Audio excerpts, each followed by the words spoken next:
All right. Well, hey, everyone, thanks so much for joining this in our third speaker in the 11 plus role model speaker series. This has been really fun for me, and I hope everyone else is getting a lot out of it as well. I have to say the last speaker in the series is the first person I asked to join us many months ago. And I am truly very inspired by this person and excited to have this conversation. For those of you who don't know Curtis Goodwin, I'm going to read his bio just to give you a little more context, but frankly, I don't think the bio does justice at all, and we're going to get into some more of the work that Curtis has done. But let's start with that, and then I'll allow you, Curtis, to say hello to everyone, if that's okay. And by the way, just to acknowledge on the call, we have a great group of current interns. Most are still working, some have finished up and are joining on their own time. So thank you for doing that. We also have some of our partners who help make 11 Plus possible. And included in that group are a lot of mentors of the students. So we have a great crowd today. Really excited for the conversation. So in terms of the bio, let me just pull it up here. I'm as I usually do, I'll read it and then we'll get into the conversation. Curtis Goodwin, Guard Arts Center Director of Youth and Community Engagement, was born and raised in New London, Connecticut. With a passion for the arts and entrepreneurship, he founded and co-produced the New London Youth Talent Show in 2010. He has worked over the last decade as a national sales and advertising account executive, focusing on diversity and inclusion initiatives. As a former city councilor for the city of New London, Connecticut, he chaired the Committee for Economic Development and helped establish the New London Cultural District Commission and the New London Black History Trail. Recently honored as one of Connecticut's 100 most influential Black leaders, his community activism and leadership was featured in the 2021 documentary film, Those People. Goodwin is also a Connecticut Entrepreneur of the Year award winner and a founding board member and chair of the Out Connecticut Youth Program, or Out CT Youth Program. So Curtis, welcome. Really, as I said, really excited to have this conversation with you. Thanks for joining us.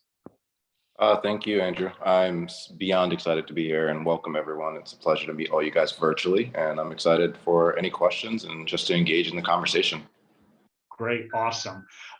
So Curtis is, I mean, you can see by the profile I've written, but he's actually a bit of a celebrity, certainly in Eastern Connecticut. Everybody knows who Curtis is, and he's making an impact all over the place. So I'm very excited to start to explore some of that with you. And above all these things you've done, I would say you're really an innovator, a change maker, and behind all of that, a man of action.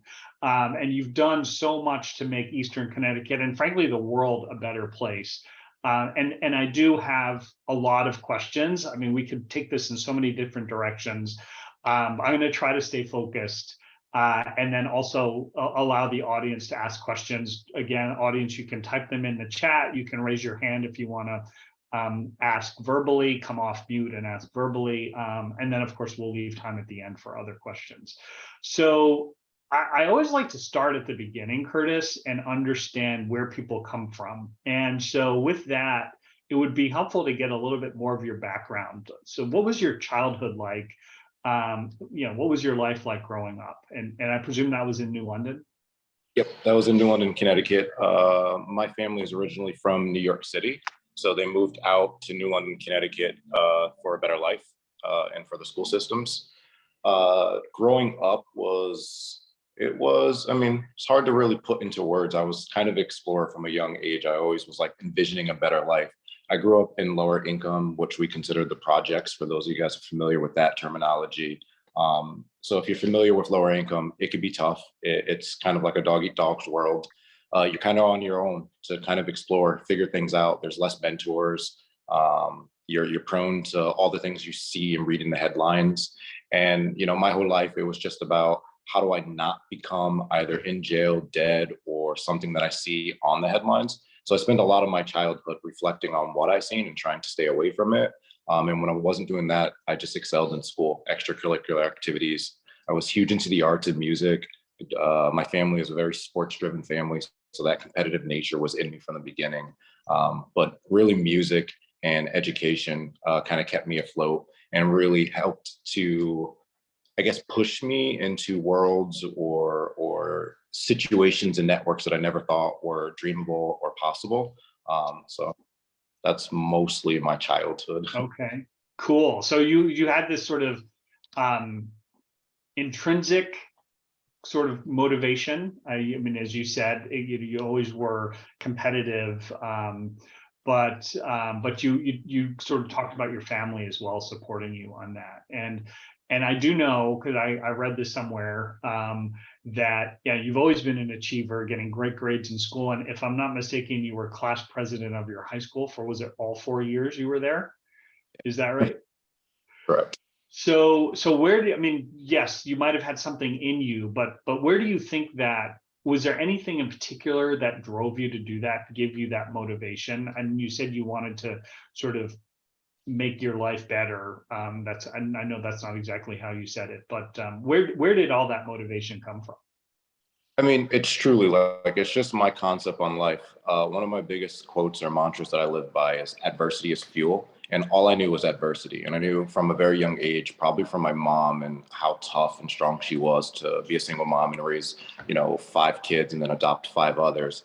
I learned very early what grit was and how to use my surroundings to my benefit. Yeah, I came from lower income. Yeah, I came from a world where I didn't have much growing up. I always spent life imagining what my life would be, or why do my friends, I was in honors classes my whole life. So most of my friends were predominantly white and they were from, affluent families.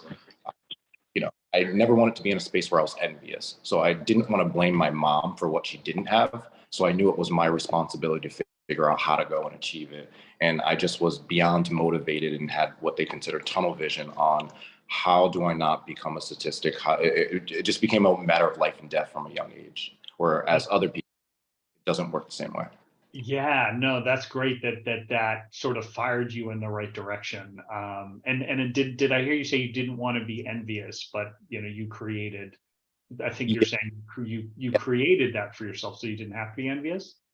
absolutely. I guess it was kind of my protective layer that I had growing up. I needed some type of protection. So I thought, growing up in lower income or growing up without or being susceptible to gangs, to violence, etc., you kind of have to figure out a means or a way out of it. Me, it just had this protective barrier. And that protective barrier became how I strengthened my heart and my mind. And my whole life, I just spent time trying to collect as much knowledge as I could to strengthen my mind, to have that emotional awareness or wherewithal. Yeah, that's incredible. That is really amazing. So you talked about your mother, and I'm always intrigued also by external support we might find, whether we go and find a mentor and sort of grab their coattails, or if somebody inserts themselves into our lives and sees something and says, okay, I think you can do better. Let's do it together. You talked about your mom being a great inspiration, and wow, 5 kids plus adopting 5 more. That's incredible. Maybe was there, did you have a unique relationship with your mom where she pushed you, or was it really just observing the way she lived her life? And then also part B of the question is, were there other people that sort of saw something in you and helped you? Absolutely, that's a great question. So I guess start with part A of that question. My mom, just something about seeing a strong Black woman not be victimized by her circumstances, situations, divorces, the list can go on and on. And she just made sure to always say to us, one, it takes a village, and two, never become the victim. And I just thought that was so profound for someone who's been through so much hurt, so much pain, so much adversity, to still have that strength or that heart to say it takes a village, and to make sure that you're better than your circumstances. I just found a lot of respect in that, and a lot of guidance, I guess, through her teachings. Yeah, amazing, absolutely amazing. Were there others? That part B of that question.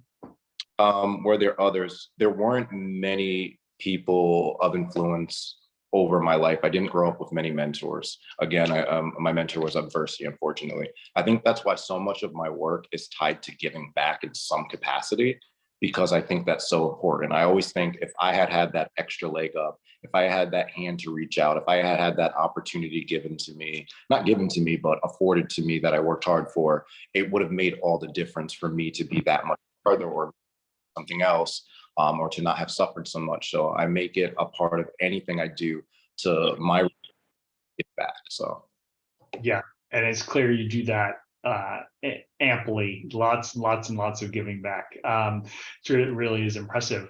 So I want to maybe talk for a little bit about, we saw, I think most of us, if not all of us, did view Those People. So thank you so much for making that available for us. For those who didn't see it, Those People is a documentary about the New London talent show that Curtis was directly involved with bringing to life. And I do encourage you, for as long as the film's available to be viewed, go back and watch it if you haven't yet. But it really is impressive and inspirational. And Curtis, I'm not exaggerating when I say this, we were chatting before the call started, and we know it's brought several people to tears in terms of the impact that story is, and what the talent show has done for the community and for people's lives. So thanks for that. But what I wanted to start with really is, there was a reason why that talent show idea was born, and it comes out of New London, Connecticut being in pretty tough shape. I mean, there were really strained race relations that maybe were apparent, maybe were bubbling under the system, under the surface, but they revealed themselves in a big way following a murder, a tragic situation. But maybe in terms of setting the scene, can you describe for us what living in New London was like before that murder, before that event? yeah. So prior to the actual talent show, or the murder that happened. But before the murder, and then I want to pivot into how the talent show came to be. But just in terms of like, was it really apparent that there was tension, or was it just people were ignoring each other?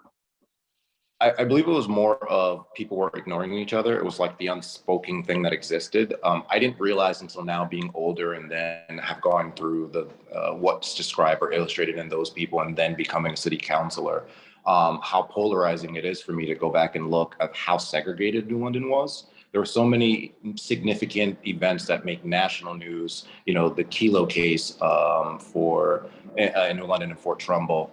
I never knew about that growing up. I was a senior in high school, and here we go. There's a national case happening just 2 miles, down the street. And I had no idea in a city of 5.5 miles that it exists. I just lived on a different. What was that case? I don't think I'm familiar with it. The Kilo case, the famous eminent domain eminent case. domain, where they moved a bunch of families out. Yeah. So that was happening. Most of those folks were predominantly white, and on Fort Trumbull, down by the water, working class family. But I was on a different side of town, and I didn't realize there was this invisible line that you just didn't cross, and those worlds collide or connect for the benefit of all. Didn't realize that until after doing the talent show and trying to mend bridges, how deeply divided we was, and how much layers of that bridge we actually needed. Yeah, that's so you're living your life. It was, there was that side of town and this side of town, and the murder happened, and then we saw in the film what looked like hearings, public conversation, public discourse, and there was a scene where Frank Colmenares, I think your partner in this, said, there's a lot of talent in this community. So obviously that statement then ultimately produced a decade of talent shows. But what prompted you to get involved? How did that happen? And can you describe the early days of that? So two significant events happened that happened to just be timing. I was in a rough part of my life where I was trying to figure it out as an adult and figure out what my journey was, what my path was. You'll hear me say a lot, my life is unconventional. It's very unconventional. I did not take the conventional, traditional route. There were lots of turns and trying to figure out where I'm going to go at this 4-way stop. In terms of that time in my life, I'm good 21 years old when this talent show is just about to take place. So I'm a young adult, or becoming a young adult. My mom, seeing that I was in a tough place in life, just reminded me of it takes a village, or what it takes to be inspired. And for me, giving back always inspires me, helps me to find my passion to ground me or to center me. So she had asked me one day randomly to go to one of those community chats that you're talking about, those community conversations, if you will. And something just said, you know what, I'll just go. I hadn't been to a community conversation or anything local in years. This is me out of college. So I attend this community forum, and I guess I was just intrigued. I was inspired. I was inspired by the animosity in the room. And again, being who I am, how can I change that animosity into something that's progressive and forward thinking, and ultimately does what they're not doing, which is bring people together. So had my mom not encouraged me to go, back to my mom, being a source of inspiration, that I wouldn't have been in the place at the right time to be a part of what would significantly come next. You fast forward to Frank challenging the Guard Art Center to give us that space or lend us that space so that we could give youth of all, strokes, sizes, and colors an opportunity through art to take the stage and show the community what they can do. He leaned on me because when he grew up, he learned of my talent shows. I had been in the arts for quite some time. So when I was 14, I had my first job and I was producing talent shows. I was producing events for my peers. There was one sold out event who was an Inspire rapper could not be a part of because one, it sold out and it was too late. So he had always remembered that moment he couldn't be a part of. So he had used that opportunity with the Guard Art stage to recreate that moment he didn't have for hundreds of other kids. And he leaned on me to help make sure that that was a success. That's so amazing. That it came together that way. It does take a village, and there are so many great stories within the story in the film, and I could literally speak to you for hours about it. But one that didn't get covered in the film, but I saw it in, I think it was a sort of trailer for the film, it was outtakes, was you talking about your high school relationship with Frank, and you were the straight A student class president, and he was sort of probably somebody, well, let me just say, I don't want to qualify it because I don't know, but was not somebody you would typically hang out with. And here he comes to you saying, I have this idea, and I understand you were reluctant to work with him. There's probably really great lesson to be learned from that, where you took that reluctance and turned it into a really productive partnership. What convinced you to sort of take that on board and get over your resistance? And how did those differences actually make you a better team? I can't really speak to what came over me. There was just a lot of synergy in that room. There's something about timing, opportunity, you strike while the iron's hot. So I can't really relive that one particular moment where I just said, yes, I'll do this. I just remember being reluctant and kind of being on the outskirts observing before I actually said, you know what, let me take this thing and run with it. I just said, I'll try to help where I can, almost on a consultative basis. So I kind of, stepped in, and then I said, you know what, this is something I have to be a part of to make sure that it's successful. But in the lessons learned, which is most importantly to me, it's you can't judge a book by its cover. That and communication matters.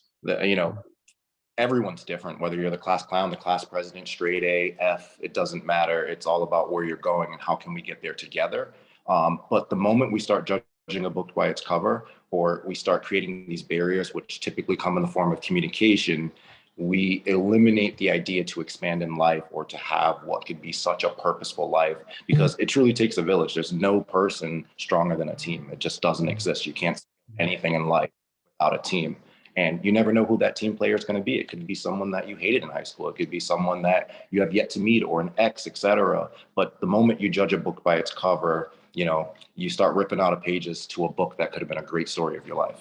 Yeah, absolutely. Wow. Very powerful. Great learning. I love that. Just, there's so much behind don't judge a book by its cover, but I think you nailed it.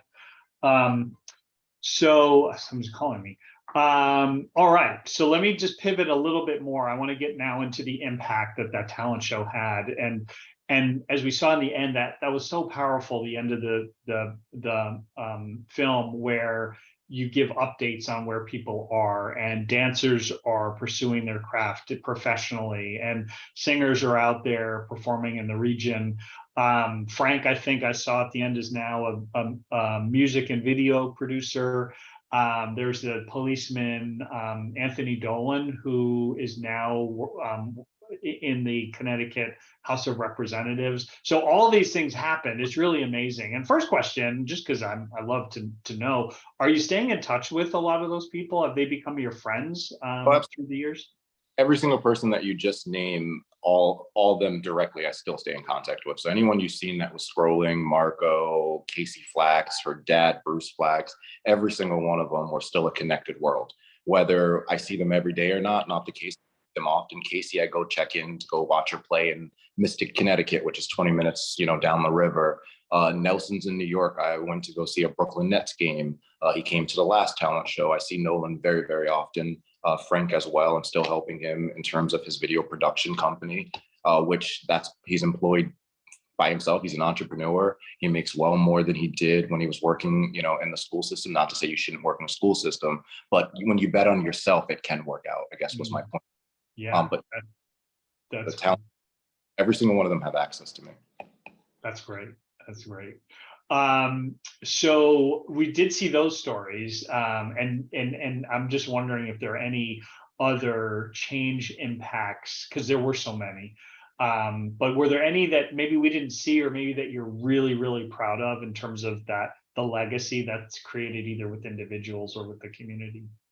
There's so many. I mean, I get to see them go from, Joseph Salcedo, who is now at Full Sail University.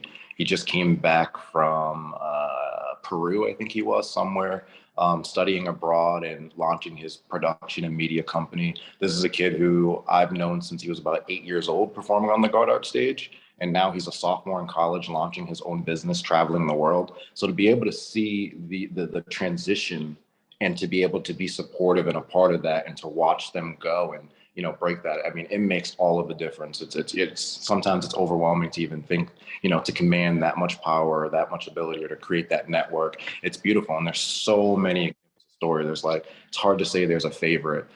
Marco was one of my favorites, but it's actually in the film where he went from homeless to, gainfully employed and inspiring thousands of students across the there are a countless number of stories like that from year one all the way up until the last year we just did. Yeah, that's amazing. I have goosebumps. So the other thing too, though, is that those are individual stories, but I perceive that you really changed the tone and tenor of race relations in New London, you collectively, through the talent show. And you brought so many, and it's not just people of color and white people. I mean, that's part of it, of course, but you had trans people in the shows. You had young kids, you had adults, you had somebody who suffered from a severe brain injury. I mean, all kinds of kids who are sort of on the edge of getting in trouble, and the police department and police community relations weren't so great, and bringing them together improved all of that. So that's amazing, and what a thing to accomplish. I know, at least I think you've performed, or you've produced your last talent show in New London. And which is a shame, because I didn't get to see it, even though I did have a ticket but couldn't make it on the day, sadly. But so I personally missed out. But more importantly, that in many ways has become the conduit for that success that the community has seen.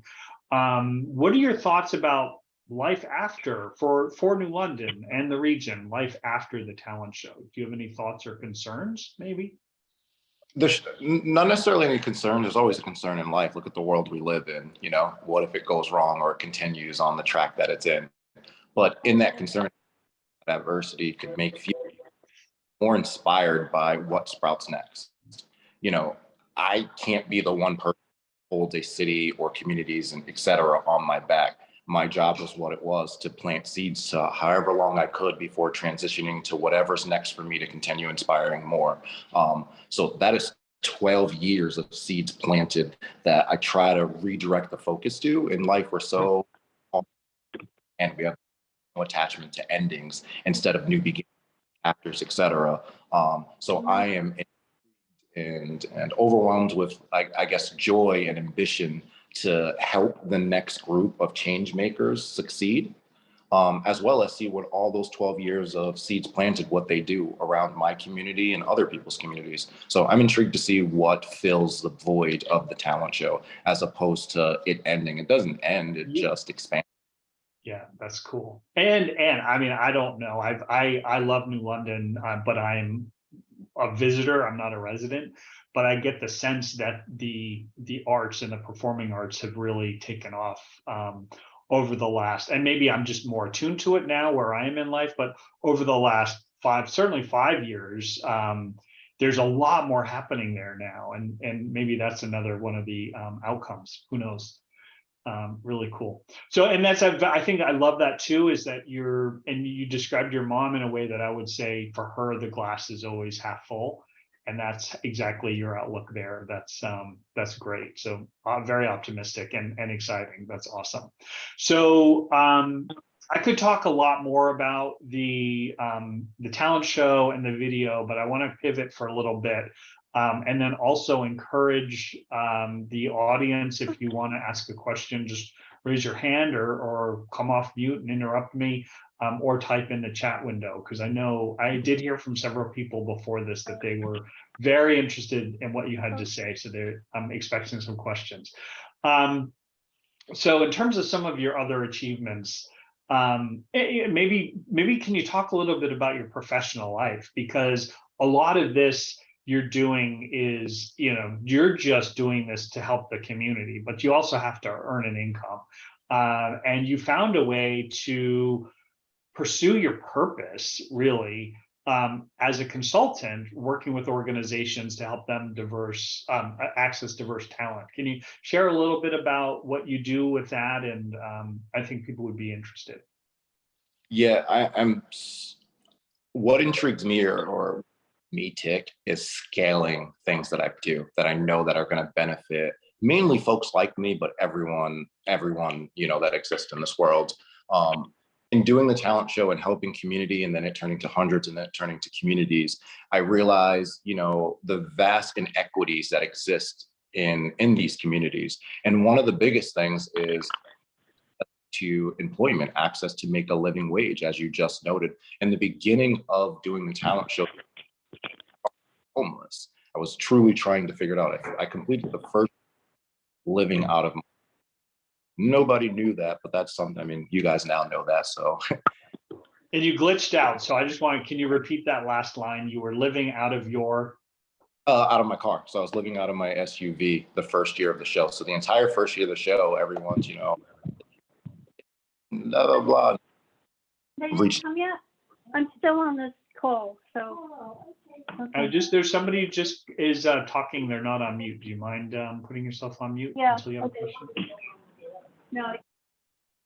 Great. Sorry, Curtis. Go ahead. Used to it. It's been a Zoom life for quite some time now. Could you repeat that question so I can lost my train of? Yeah, I do too. Carolyn, what was my question?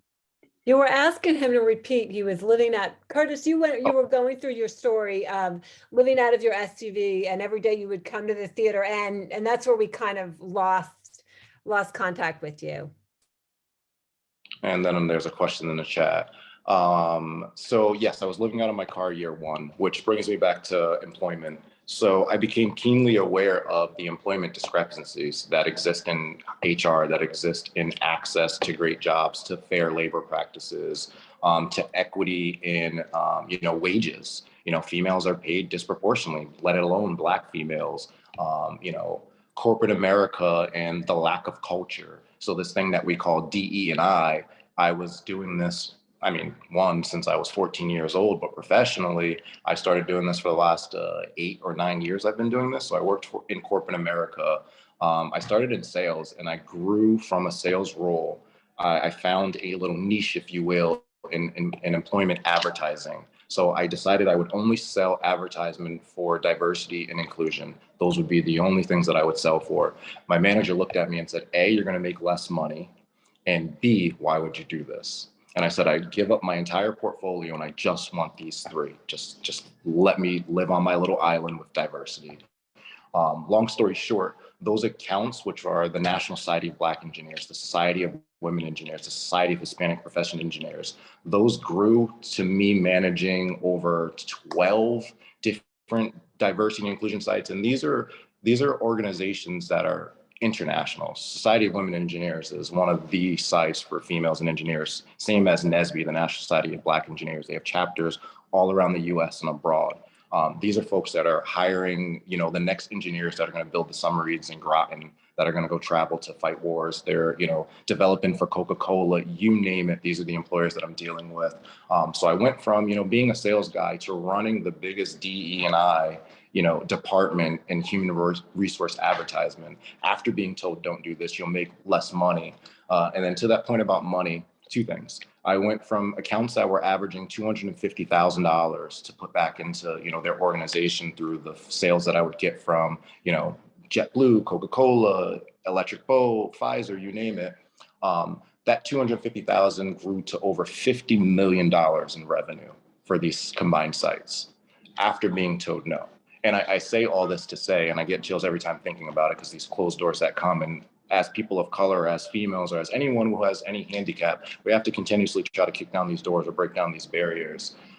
Never let anyone tell you it's not possible. Don't follow the money, follow the passion. So absolutely, that's something I tell my own children, but I also try to stress for our interns, exactly that point, because if you do something you're passionate about, the money will follow. Or even if it's not big money, your life satisfaction will be substantially greater. You have to trust that process. It is better for you. It is better for your family. It's better for your future. It's just better for the world and mankind. Follow your passion. Do not follow the money. It will catch up to you.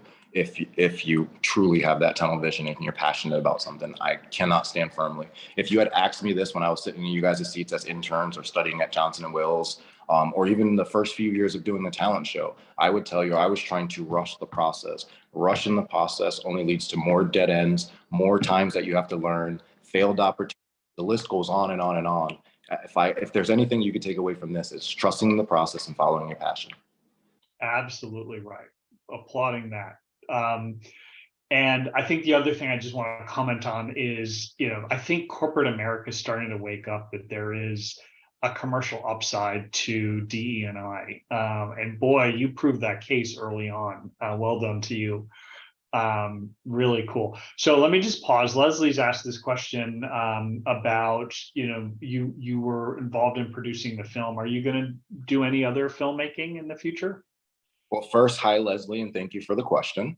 So I do want to pursue film. So I call myself like the engagement specialist. I love communication, whether it's language communication, art form of communication, just how do I communicate with masses of people to send out great messages? So to that end, one thing that's underutilized is film. The film industry, whether it's short films, long films, are one of the best mediums for today's audience, or reaching, multi-generational audience that can consume content. So yes, I do plan to produce more films, a lot more short films. I'm actually working on one currently that I hope will be released next year. Cool. That's awesome. Thank you. Just going to check to see if anybody else has, before I go on to some other topics, any other questions from the audience? Not yet. Okay, cool. So, so back to your purpose, whether you're doing that in your professional life, and massive kudos to you for finding that and then making it a success, to what you do and that's your professional life. In your personal life, you keep, the talent show is one thing, but you also were on the city council, and that's not for the faint of heart. And so was that an elected position, or is that an appointed position? Yeah, I always equate it. Well, one, it's not for the faint of heart at all. It is not easy. In New London, you have to be elected at large, so you have to get the majority and be in the top 7 of the highest vote getters for the full population. So that's Democrats, Republicans, and those in between. Okay, and so you ran and were elected, which is great and benefited the city. can you talk a little bit about, because and of course, doing research for this, I saw a comment you wrote, an editorial about sort of community engagement and, the council voting to do something without necessarily really doing sufficient consultation with the community. And I was really struck by that, that you stuck to your guns and made that point. But as we both acknowledged, I've been asked to consider running for such a role, and I know I don't have it in me. So tremendous respect for you for doing it. But can you describe a little bit? Because politics are crazy. They can be crazy, whether you're in national politics or local politics. But what was that experience like? Maybe tell us a little bit more about your role on city council. I love humility, so I always thought about politics being the jungle. I told you earlier, I grew up in lower income, aka the projects. That was a jungle. So I felt by default I was fit for it. I saw the inequities. I had the grit. I know what a jungle's like. You got to understand that it's a popularity contest. I love marketing. So just knowing all those different things, a little birdie inside of me or a little person inside of me, I grew up always wanting to be in politics. I was class president all 4 years. It's not something that was a surprise to people that knew me. It was more of a surprise to, are you sure you actually want to do this? Not in your school, but actually for this city.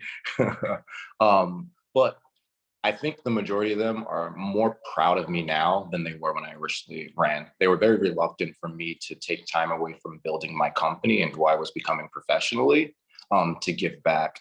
And I don't know what comes over me or what convictions that push me across the line to do things. But when I find this level of passion and I get tunnel vision, there's just nothing to stop me. And council became one of those things that I just saw the opportunity to do something good. I had a plan and a vision, and I was going to see it through. That's amazing. Now, knowing what you know, I mean, you fulfilled your term. Would you want to do that either again on city council or on some other platform? Hold on, I'm thirsty. That was me stalling. Oh, maybe something's planned. Do you have something planned that you want to tell us about? Something planning or brewing, but I'm not sure yet, to be honest. I don't rule it out to say that I wouldn't go back into politics. I know the good that can come from it. It's a lot to bear on one shoulder, but I just know in my last term that I was so focused and I accomplished things that I never thought would be remotely possible, let alone in the 2 years that I did. I can honestly say some days I'm like, pinch me, like, how did I get that done? So knowing that, it's like, oh, there's so much work that I can do. But recently in ending council or deciding that I was going to leave council, I realized as a person of color, as a Black person, as a queer Black person in America, which is one of the toughest things that you can do and that you don't get a choice to do, there's a lot of groundwork that needs to be done. So when you lose heavy foots on the ground and you lose heavy people that are actually in the streets of the people and that can still get the same amount of things done or have the influence, taking that out of the community is probably more vital than having someone up there on council. And in realizing that I'm typically that person in the room or I'm that person in the community who can spur good trouble, I like to call it. To remove that, I noticed the shift in the balance when I was on council and not having someone with as loud or as influence. Usually, we are all politicians, whether they believe in it or end up falling through on their commitments, the underrepresented population and their voices are silent. Well, they've been silenced for hundreds, they've been silenced forever. And in knowing that, I don't want them to be silent. So I cannot do the same things I can do on council as elected official. I have to watch the way I speak, the way I dress, what I do. I'm more diplomatic in my approach, but it's not what people envision it was. What I thought I knew of council was absolutely not what it is when I got in. Yeah, what was that? Because that's an actual question I had, was working as a public servant in that capacity is very different than working as a community activist. So what was that reality like when you actually then were sworn in and life thereafter? Well, one, you're one of an ecosystem, and my ecosystem was 7 people. You're one vote of 7. So now you have to do this thing called be persuasive and convince 6 or 3 or 4 other people to get what you want to get done. but not everybody grew up how you did or understands what your reflections are, your vision is. So now they may want something in return. So now we're bartering votes. Now, back to the simplicity of why did you join or become a public servant? To serve the public. But I just said you have to barter votes. That far removes you from being able to serve the public if you're bartering votes. So you realize that it's polarizing that gap that you start to widen the more you get into politics. Yeah. So troubling, concept to take. Yeah. I mean, and that makes complete sense. I was just reflecting on some experiences I've had where if you can do it alone or with a couple of people, you move a lot faster than when you have to do it through committees. And government isn't it all about committees and getting everybody aligned. And then the trade-offs you have to make, which we see on a national scale all the time. But really, really interesting. Thank you. And I think you were on council when you came up with the idea for the Black Heritage Trail. Is that right? Yeah, that's correct. So just before I ran for council, I tapped into an old friend from high school. She was older than me. Her sister was in school with me. And I don't know why. To this day, I honestly don't know why. I hadn't talked to her in years. I sent her a Facebook message and said, I kind of need a treasurer. You don't actually have to be the treasurer. I just need a face or a name to be the treasurer legally. Do you mind ... This is a Facebook message. Someone there's no chatter history, just a blind message. Little did I know this person was a person who was in love, infatuated in Black history and local history and world history, which was something that was going to propel and inspire me and give me wings that I never thought possible. So it was more like fate happening and dots connecting that I chose her to be my treasurer. She accepted, and she started putting this bug in my ear of local history and then Black history. So as I would lean on her to show up at my events, I also felt there has to be a trade-off. I have to actually invest time into what she loves. So I would go down to City Hall, to the vault, and I would learn about history. And as I start uncovering and discovering these stories of Black heroes that existed in my community, I reflected on, do you know how much more inspired I would be to understand? Remember, I said I had no mentors growing up, to know that there was an Ichabod Pease who started the first Black school in London. There was Sarah, there was, Frederick Douglass came and gave a speech in New London. So many Black figures who did instrumental things locally and worldwide that no school system through elementary to college ever taught me about this type of history. We learn about the Martin Luther Kings, but we don't learn about the Ichabod Pease right in your backyard. So when I learned about them, that was just before I was going to run for politics, or just before it was time to actually get into the knocking on doors, etc. So I just use the story of Ichabod Pease being a slave at 81, freeing himself, or having to go through trying to free himself twice. And then at 81, starting the first Black school in New London and realizing like this guy went through slavery, got out of slavery, and still at 81 said, I'm not done. I need to go help others. Like, how more inspired could you be? So as I sat and I, reflected on what my journey was going to be ahead running for politics, I'm like, I'm scared to knock on doors. This man was a slave. So I always kept it in my mind, and I just went full force forward. Like, who am I to play that victim? And Curtis, you may or may not know this, but you're doing that exact thing for so many other people. You're giving people courage. I'm not, don't need to I'm not working your ego here. I just think it's absolutely remarkable, again, what everything you've done and continue to do. So if we want, so I don't know, other than just reading about it online, I don't know much about the Black History Trail in New London. So there are a bunch of people from New London on the call may not know, but and I encourage everybody to visit New London. It is an incredible city that's been down on its luck for a long time, but I think it's poised for a major comeback. I think it was at one point like the second or third wealthiest city in the United States back when it was a whaling port. But anyways, more to the point, how can we get more information about the Black Heritage Trail? For the Black Trail, so I'll answer the question. So visit newlondon.org.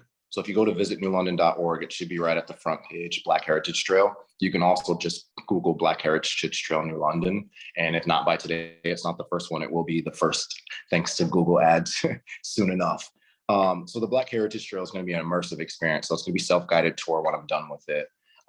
Right now it has 16 stops. So it's a lot of uncovered stories that I've been working with New London Landmarks and a few other local researchers under that umbrella. I'm not sure if Laura's on. I know there's two work with Laura, so kudos to you guys for doing that work. So they're out researching 16 different sites. So we have 16, you can go to tell you each of the stops. So when you come to New London come November, you'll be able to download an app or go onto the website and actually go to the tour. There'll be QR codes along the trail. So at each stop, you go up to the cue card, you use your smartphone, the camera finds it, and someone will come and give you an audio guide of what you're actually looking at and tell you about that history in a very personalized way. And you can just continue along the trail. Sorry, one second. Very cool. I will have to do all of that, and I'm looking forward to the app being ready. You said November. In November. So right now, you can still go and see these stops. 16 of them are up now, and there's a few more to come. Of course, they're doing the grass, so give me a second. Very cool. Okay, so I'm going to keep going with. Oh, we have a hand up, Zaria. Yes, Mr. Curtis, I just want to say thank you again for your time. My name is Zaria. I'm a recent graduate from Colorado College, and I had a chance to listen to your film, which I really appreciated the story that you were able to tell in terms of breaking barriers between different groups of people and how you're really strategic and how you integrate people so that we have more love and care for each other. So I definitely respect your mission to do that. And I was curious, knowing that you are a political advocate, knowing that you're involved in the community oriented, also a business owner, what is your vision overall that you see for yourself? Oh, you're on mute, Curtis. I feel like that was a rookie Zoom mistake to have, as I was trying to avoid the lawn folks that decided to come today. I was saying that was a fantastic question. So thank you for that question and those words. So my vision for myself is to keep reimagining what's possible, to keep exploring worlds that are unexplored. As I told you when I was younger, there was only so much I seen because I lived in lower income, and my mom only let me see what existed in our projects. I wasn't allowed to go far. The only way I could get outside of my surroundings was through schools. The only safe medium my mom thought was appropriate for me to go out. Even going to college, she didn't want me to go far. I went 45 minutes away to Providence. So it was a real struggle, especially a lot of people will know in Black culture, it's a real struggle. We're very tight-knit families, and our parents are typically scared for us to go off for many different reasons. So, it's a world out there that's not always friendly to us. So in knowing that, I want to explore as much of the world as I can, bring in my message, but not only that, being inspired by other cultures, other ways of communicating with more people, and just combining these networks. I just think there's so much synergy that can happen. And one of my traits is communication and being able to spark different things that people thought unimaginable and execute them. So I'm excited to see what I do in Spain with, Hispanic populations and using arts as a tool to do so. I'm inspired to see how I can, translate all this work I'm doing with equity in human resources, but also in housing.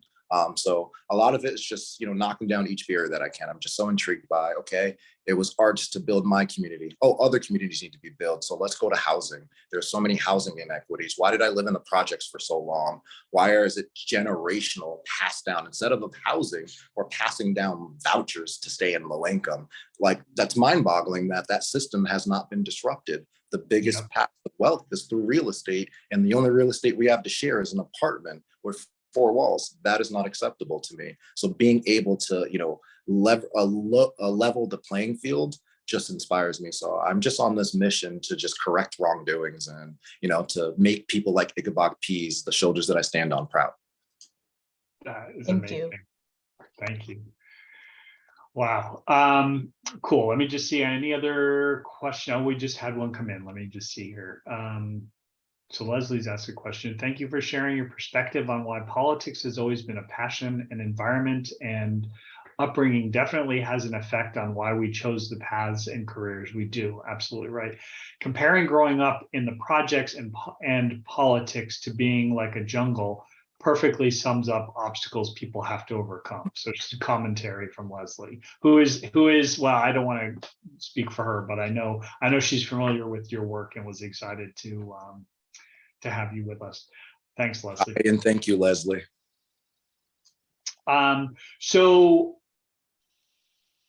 I guess I'm going to pivot because we've got a few more minutes, and I want to think about. I think you've given us so much to think about and so much inspiration, which was really the fundamental goal for this speaker series. But great lessons that we can all learn from what you've done in your life and made of your life. So thinking now about, we have interns on the line from Connecticut, from New Jersey, and from Ohio. Shout out, because I know you were just in Cleveland not too long ago, and I was there last week. Cleveland in Ohio. But what advice would you give on young people as they embark on their own professional journeys? You've already given us a lot of really good advice, but is there anything else? Anything else? I mean, I'll just keep reiterating, follow your passion. I don't think there's any better thing, because nobody knows you better than you. Nobody's going to help you to endure, get through those nights of tears, because you're going to go through those. Those days are going to happen. You're going to go through breakups. You're not going to get paid what you're worth on your first job. Hopefully you do, but you may not. These are just the realities. So once we accept that there's going to be these barriers, we can start to have that tunnel vision to focus only on the passion. We sometimes we romanticize life, that it's supposed to be perfect. It's supposed to be, what we see on the TV and what the celebrities are doing. That's not our life. We could be living our own life, and where each and every one of us is built to have a magnificent life. I firmly believe it. But that takes you identifying what that passion is, so that nobody gets to dictate your self-worth. They don't get to dictate what you do in life. They don't get to set parameters or boundaries on this box that confines you and doesn't let you navigate life for you to ultimately unlock all the tools that you need to survive and to get through. We can do more than exist. We can do more than just survive. It's patience, perseverance, and literally just following your passion. That's like the biggest thing that I want to reinforce to each and every one of you. And one last thing I wanted to say when you were asking for questions, Andrew, if at any point you guys have a question or something arises, comment, whether it's about being Black, whether it's about your journey in school, your internship, advice, etc., do not hesitate to reach out, whether it's an email or send it as a text, whatever the case may be. I am more than happy to answer those questions. You just never know. I've sat in these rooms before at your age, and it's intimidating, or you're just listening, observing, which everyone should learn to do, just listen. But I also want you guys to get feedback and take value from this. So if you have any questions, even after this, a month down the road, do not hesitate to reach out.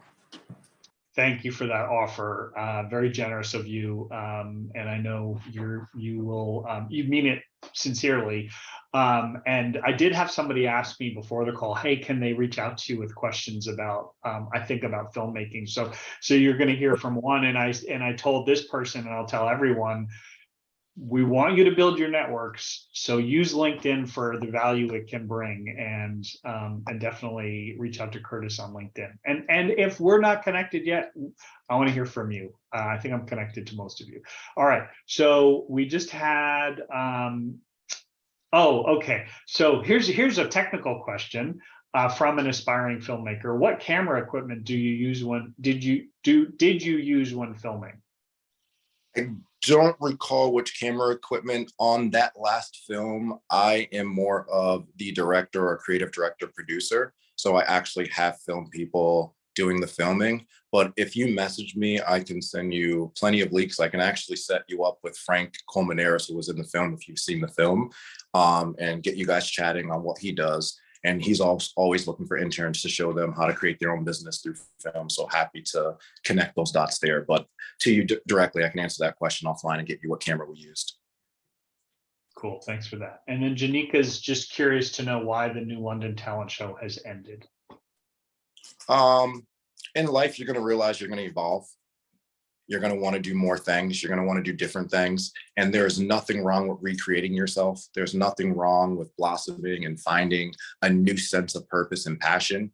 When I started the talent show, I was 21-ish years old. I'm 35 now. That's a long time. And I have so many other goals. But again, I'm challenging you guys, the next change agents, others in my community, to step up and to ask, hey, how can we do this? We have this idea. And I'm excited for what those ideas are. So I'm more excited for you guys and what you're going to do next than about my end of that chapter. I want to help you guys to have a better next chapter. That's awesome. That's great. Somebody's asked how they find you on LinkedIn, and I will, while you're answering the next question, we have a couple minutes. I'll get the link and put it into the chat just to give everybody zero excuse for not connecting with you. But you are so busy. You've done so many different things. I love asking everybody this question. What do you like to do for fun?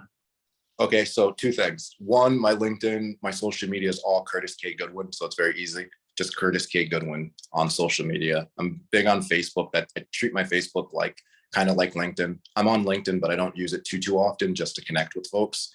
So Facebook and LinkedIn would be the best ways. What do I do for fun? So I am currently packing because I have a 3 p.m. I think flight. Is it 3? I have a 3 p.m. flight. So I am headed down to Orlando because I'm going to Animal Kingdom because I love animals and they have a safari ride. And then I hear Clearwater has the best beaches. So I will be sitting on the beach for 3 days to just reflect and unwind and just enjoy St. Pete. So I'm headed on a flight actually. So I make sure that's another good thing to say, actually. Great call out. So take time for you. Don't burn out. There's nothing wrong with treating yourself to whatever it is, whether it's a walk in the park, a subway ride to New York City, or like me to St. Pete and Disney World. Just make sure you take time for you. Health is like wealth. So you have to understand that. You're here. Well, have a great time. And So I'm sad, Curtis, because I'm coming travel. to New London tonight, so I'm going to miss you. We do have to get coffee at some point because I want to pick your brain on so many of the things you've been talking about. But so we're near the end here. I just want to see if there are any final questions, or Curtis, any final parting thoughts. No, I think I kind of left it all here. I'm glad you recorded this to be able to reflect from or go back for others that didn't get a chance to view it. But no, I just want to thank you, Andrew, and Caitlin Carolyn, excuse me, for setting this up for not only myself, but for all of these amazing interns. And just want to say the work that you two are doing with the collective work and energy of the interns is amazing. And I cannot wait to see what these interns go off to do next. Again, back to making sure these employment gaps are met. This is what it takes, getting people employed, getting them experience, letting them hear from like-minded people who have gone through similar paths or not so similar to learn and reflect from. So I'm just incredibly inspired, and I'm so happy I took the time out for this. So thank all of you guys. It's been a joy. Thank you so much. I have to say, I had such high expectations for this conversation, and you have vastly exceeded them. So thank you so much. I'm just a huge fan of everything you're doing, and on behalf of 11 Plus and all the interns, thank you for sharing this time. It's an investment in our community and as an intern community, and I appreciate it. So thank you. And this concludes this year's series of speakers. I will say that if any of you, whether you're a student or a mentor, and you have ideas about who we might want to bring in the future, I'm absolutely open to all suggestions.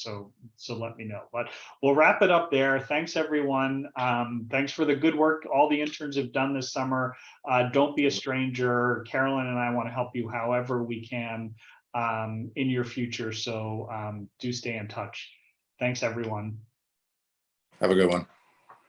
All right, bye. Safe trip, Curtis.